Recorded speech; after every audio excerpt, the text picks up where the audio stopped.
Hi guys, Steeble here. Today we're going to be taking a look at the Atlanta. It's the Tier 6 American light cruiser that everyone's been grinding for in the campaign.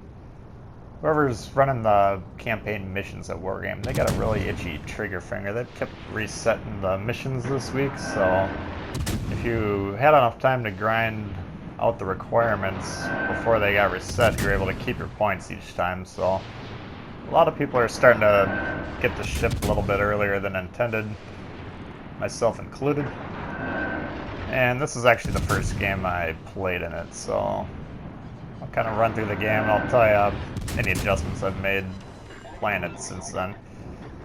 First thing you're going to notice on this thing is whoever's running the gun system on this ship, pretty sure they're laying flat on their back and they're just aiming straight up. You know, what's going on is it's American destroyer guns on these things.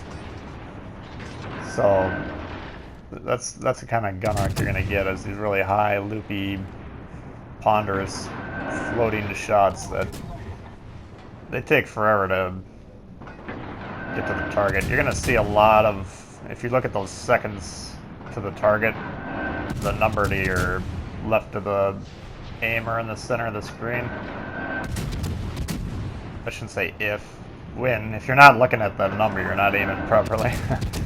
But you'll notice there's a lot of 10, 12, 14 second aim times, which means when you're aiming long range, a lot of the times if you're on the second zoom of your zoom in, your ×2 zoom, the target won't even be on the screen sometimes.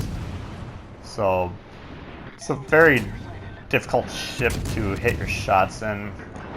As a consequence of that, this game I use my normal burst method of firing, which if you guys watch my videos from time to time, you'll know that's usually how I fire my guns. Just try and fire all the shots in a burst. But I played a few games in this subsequently where I was using the string method, where you just kind of hold down the trigger and fire 1 shot, 2 shot, 3 shot, 4 shot, you know.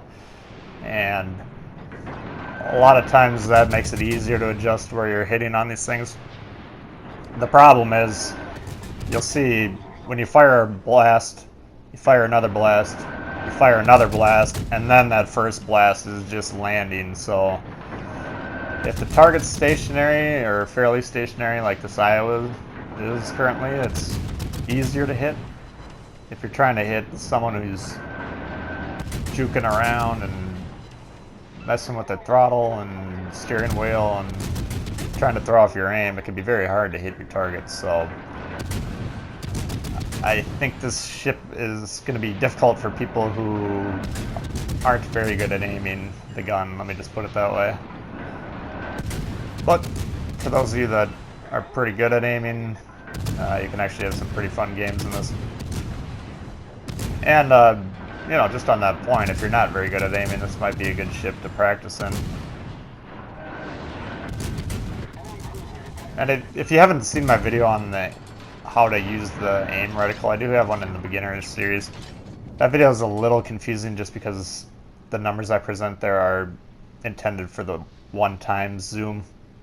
And a lot of times, both myself and most players are going to be 2x zoomed in when they're at targets, so you do have to double the numbers basically. But I'm thinking I might have to do an updated aiming guide at some point here. Anyways, back to the Atlanta here. I'm in this position on estuary. This is what you're looking for, okay? We're not trying to hide on the corner of the map, you know, on the edge, as far away from people, but we're trying to find positions where we can fire onto targets and remain undetected. It's going to take you about 2 minutes to realize this thing's about as heavily armored as the Apollo spacecraft was. You know, that gold foam, or not foam, but that tinfoil crap that I had on there. Let's just put, if there's a guy on the enemy's deck with a BB gun, you're in trouble. So you don't want to be getting into situations where you're trading shots with anyone, because you're not going to last very long doing that. But if you can get in positions where, like, this guy's not shooting back at me, or the ones we were looking at previously where we were undetected, that's ideal. And you can see there on that Pensacola, the HE damage, if you're hitting the right kind of armor, that can actually do, the HE shells, sorry, they can actually penetrate and do some decent damage. I'm going to skip forward here just a little bit. We've got to transition to the other side of the map. I want to start here just to point out this play here. If you look at the map there, I was looking for that destroyer. It's not a huge play, but I thought it would be interesting for some of you guys. I fired one shot just to expand my detectability. I was trying to determine whether that destroyer was in the southwest corner of the map, kind of sailing outside of my detectability range, but firing that shot, I made myself as visible as possible, and not being detected, I was more reasonably certain that he had sailed north here. So again, not the most important play ever, but little things like that are ways that you can always improve. So here we're cruising along, and we're about to introduce this destroyer to close quarters combat with the Atlanta. Note the destroyer players, you do not want to bum rush this thing. You know, you're going to get 7 guns that fire as fast as anything in the game, and they're going to blast you. So he learned that lesson the hard way. I'm trying to give it to you the easy way. Just don't even bother doing it. If you can ambush the ship, cool, you know, with a torpedo strike or something. But if you're going to just drive straight at it, I think he was driving towards me and looked like he was turning into torpedo. But close range like this, you're going to be in trouble. So far range, it's a lot of Atlanta players are going to have trouble shooting destroyers at long range, myself included. It's a very difficult shot. And then I just wanted to point out, I don't think I use any AP in this round, but 5, 6, 7 kilometers in against broadside cruisers, I've been having a good amount of success. You're going to want to be looking at distances where the shell arc is pretty horizontal. And, you know, if it's dropping straight down like this, these rainbow type arcs, I haven't had any success with the AP rounds at those distances, but once you close in and it gets a little bit flatter, you can actually rack up quite a bit of citadels.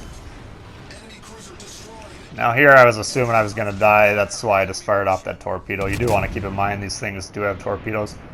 Very short distance for torpedoes, so you're not going to want to have it in your mind that you're going to use these offensively. They're strictly there for a defensive measure, either against destroyers who are rushing you, or I was hoping this guy was going to angle in just enough to hit these. Luckily for me, he kind of missed his first salvo. I don't know if he didn't realize I was hit the island or what happened there. But I'm assuming I'm going to die, so I'm just trying to get as much, you know, as many fires and as much damage as I can as possible. So overall, I mean, I'd say this is a very fun ship to play. I don't think it's an easy ship to play. If you have a good game, you can make a lot of good credits. So for those of you that haven't gotten any Tier 6 premiums yet, this is the credit maker that you've been looking for, assuming you figure out how to play it. You don't want to be getting into situations like I'm in now, where you're close quarters combat and open seas trading shots. This was just, you know, this is me resigning to my fate. Unfortunately for him, he keeps missing shots that I don't think he should be missing, so he must be having some bad RNG or something. And we're actually able to get in position to get off a torpedo strike here. So, yeah, all in all, I thought that was a pretty good look at how this ship plays. If you did like the video, please hit the thumbs up. If you're new to the channel, consider subscribing. Got a lot of World of Warships content coming on all the time. Questions, comments, leave them below.